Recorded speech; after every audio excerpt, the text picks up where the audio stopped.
My name is Alison Schulte. I am so honored to be here today to share a little bit about the research I conducted this past summer with the Institute through the SDG Leadership Academy. This project was conceived because the United Nations Sustainable Development Goals promise to leave no one behind, yet the framework is silent on specific issues faced by the LGBTQIA+ community. And the LGBTQIA+ community is not specifically included in the SDG targets or indicators. And while the international framework fails to directly mention LGBTQIA+ populations, local governments have the flexibility to localize global goals and fit their own priorities and values. So this past summer, the city of LA took on this challenge and assembled a team to learn more about where they could leverage their voluntary local review of the SDGs to be more inclusive to LGBTQIA+ Angelenos. So our team this summer was composed of our city client, Angela Kim, who was our main liaison with the city, our faculty sponsor, the wonderful Professor Sophia Greskin, and student consultants, including myself, Nitrin Kushenker from USC, John Hammer Alejo Magini from Occidental, and Lily Sarvastani from the Thunderbird School of Global Management at the Arizona State University. So our objective was this: to draw on best practices of other cities and new data sources to improve measures of impact, inclusion, and representation of LGBTQIA+ Angelenos in city services. So we approached this goal through two main projects. The first was conducting case studies of cities around the world on what they do to support their LGBTQIA+ residents.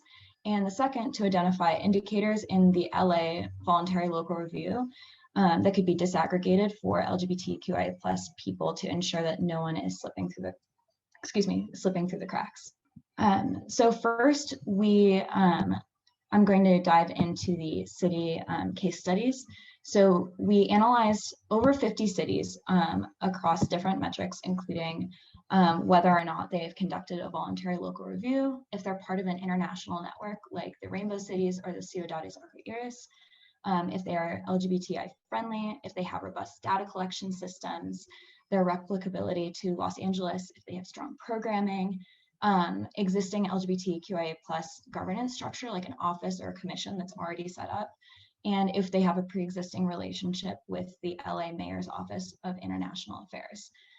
And going through, like I said, over 50 cities, digging through lots of literature reviews and conducting interviews, we narrowed down to 7 cities that we completed case studies of, including Seattle, New York City, Mexico City, Sao Paulo, Buenos Aires, Mannheim, and Barcelona. And we gave special consideration to equity and intentionality to include a diversity of cities from the global north and the global south. And we also looked closely for cities that had different approaches so we could provide a more robust array of case studies for Los Angeles. So the key findings that we found from these city case studies were that being part of an international LGBTI network like the Rainbow Cities or the Ciudades Arcoiris promotes city governments to develop policies, programs, and partnerships and prioritize the need of their LGBTQIA+ community. Membership also serves as a form of soft power as it globally signifies the city as a progressive LGBTQ-friendly environment. Cities that have an LGBTQIA+ office or agency, which is run by permanent staff members, have stronger programs and services and a greater ability to advocate for funding and its policies than commissions do. Third, that it is critical to prioritize intersectionality and LGBTQIA+ initiatives to guide city programming and to achieve equitable representation and services to the city's entire LGBTQIA+ community. Fourth, that staff and representatives will utilize their community connections to promote and create programs and services and gather information on the needs of LGBTQIA+ people. Fifth, that using language that is gender neutral and trans and non-binary inclusive on official reports and websites and in policies ensures equal representation of people of all gender identities. And finally, that many cities struggle to collect consistent data on their LGBTQIA+ population because of underfunding and federal regulations that prohibit questions regarding sexual orientation and gender identity. So we found that cities have worked with community organizations to design and promote voluntary surveys and have also collected qualitative data, such as stories, to guide their work. So for our second project, which was looking for indicators in LA's voluntary local review that could be disaggregated to see more closely the outcomes that LGBTQIA+ residents are facing. We began by looking into what would make an ideal indicator for data disaggregation in Los Angeles. So we began by piggybacking off of the 2019 Los Angeles Voluntary Local Review. In that review, there were 245 indicators that were tailored to the LA lived experience. And we sought to find indicators that would reflect the real lived experience of LGBTQIA+ people. So we conducted a literature review of what indicator measures would do that best. We also sought to use a localized data source so that it was centered around the LA experience. And we also were looking to capture multiple demographic identities and their outcomes that can measure queer experiences, and also make sure that the data sources are racially equitable. So we were looking then, after we completed this review of what the ideal indicator looks like, at how many data sources we could, or how many indicators we could disaggregate. So out of the 245 in the LA SDG voluntary review, we found 58 that were relevant based on our ideal. And then we found 20 from there that had valid data sources to justify disaggregation at this time. I'll draw from 4 valid data sources, which are localized, have an LGBTQIA+ demographic collected, and are reliably updated too, which is important. So an additional 7 indicators have budding data sources that can be looked into in the future. So we included those as well, along with our main 20 for next steps and as this work moves forward.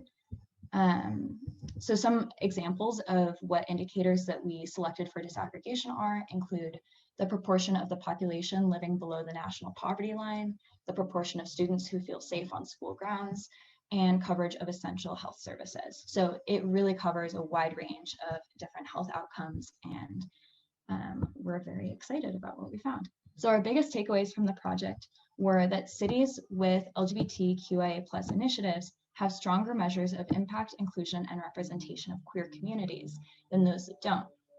And second, that collecting and reporting disaggregated data on LGBTQIA+ communities are part of achieving the LA Sustainable Development Goals.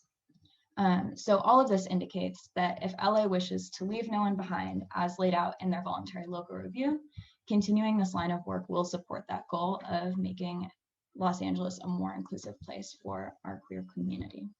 And then to go into some of my more personal professional development takeaways.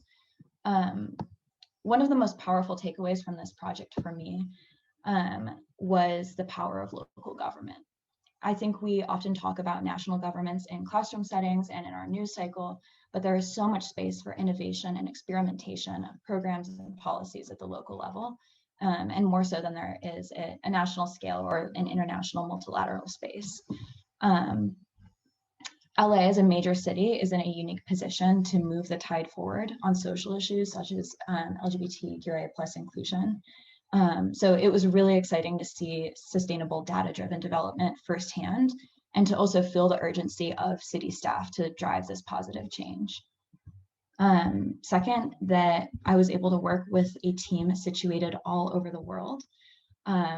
My specific team was all over the Americas in different time zones, and we, in our city case studies, interviewed professionals from cities all over the world in different languages. And beyond COVID and like the virtual limitations of COVID in the global health industry, this is such an important and reality that it was really, really useful to get experience working in that firsthand.